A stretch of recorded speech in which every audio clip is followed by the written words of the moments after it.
Well, good afternoon, everyone. Appreciate your time here. And Bill Yanek, your Connex CEO. Hopefully some of you out there have seen our episodes of The Grind that our team here at Connex headquarters has been putting out weekly. And now we're going to a daily format for the foreseeable future because we've got a ton of people working remote. We've got this little COVID-19 issue that's certainly relevant to our industry. And so from here on out, daily, about this time every day, hopefully you tune in for some live episodes of The Grind. Again, I'm Bill Yanek, your Connex CEO. In a moment here, we're going to be visiting with Teresa Phelps, who's the National Sales Director for DENTCO, one of our highly engaged Connex members. And we're going to talk about how Teresa and her team are dealing with the COVID-19 issue. If you have been living under a rock and you don't know who Connex is, we are the multi-site facilities network. We have about 950 companies, about 1/3 multi-site retail companies, and about 2/3 supplier partners to the industry. We hold a couple major events a year. One is our national conference, which, as you've seen, is currently postponed. But we also have roundtables and other efforts throughout the year, and certainly a bunch of tools and resources. So that's who Connex is. That's who I am. And so our guest today is Teresa Phelps, I said, National Sales Director for DENTCO. And Teresa, welcome to The Grind. Thanks, Bill, and thanks for inviting me to participate in the first Connex livecast. I appreciate it. Yeah, real pioneer. So get us started. So what do you do for DENTCO, and what does DENTCO do? Sure. I have been with DENTCO going on my 17th year. I'm their sales director, and my job is to find companies looking for companies like ours that can help them manage their facilities, their exterior maintenance, such as landscaping and snow removal. Okay, which is, I'm sure, normally exciting, but even more exciting now during these times. So we're dealing with this COVID-19, and as we see throughout Connex, typically a multi-site retail company might close in the dozens of stores a year, worst case. Now we're probably in the hundreds. How does that impact what you do, Teresa, or what DENTCO can do on dealing with these high level of closures or temporary closures during this event? Oh, sure, Bill. One of the things we do is we work closely with hundreds of multi-site companies nationwide. We're here to help them maintain them, existing properties, as well as provide support and help them safely, securely shut down those properties during this COVID-19 crisis.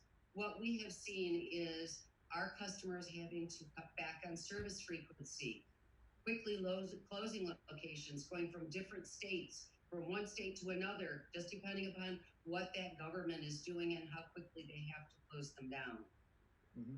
And DENTCO does have a nationwide footprint? We do have a nationwide footprint, correct. We've been in business for over 40 years. You know, what I've done here is I've identified today, Bill, really, we all know that the facility directors have a lot of different disciplines right now that they're dealing with as far as what to do, what to pick on as they close down. And I've really picked on 4 different areas that I think are very important to talk about. The first one being security, protecting their building, any assets that remain in the building, and any employees who may still need to do work in the building. They have to address the potential for theft and vandalism, which often involves hiring security guards. Mm-hmm. Second is systems management, determining which services must continue and which can be turned off and have to be managed going forward. These services are HVAC, and naturally water.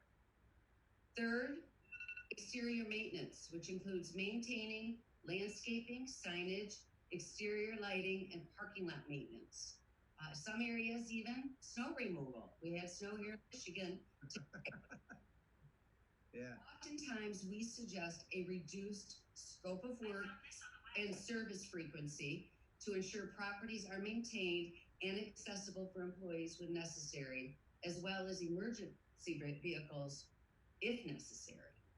Failure to maintain these can result in local fines. Lastly, they have to establish a schedule of ongoing facility assessment. This may include multiple checks per day or simply a weekly check. They must have a network of suppliers ready to address any issues they discovered during these checks. Cool, and I'm sure it's all about teeing up too. We're going to be positive here when we come out the other end of this, that operations are ready to ramp up if we have this V-shaped recovery and get back to normal as soon as possible. Now, I'm a little curious as we end up here in a few minutes.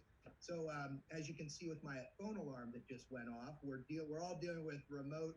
I'm curious, as your team, have you gone completely remote now that we've been directed to do that by multiple states? Our team, our management team, has been very proactive. We have been supplying our team to be able to work remotely for quite a few months now. We started back in January, really allowing our employees to work 1 to 2 days a month from home. So we've got 95% of our team working from home right now remotely, and we'll have the rest of them by Wednesday this week working remotely. As is your Connex team.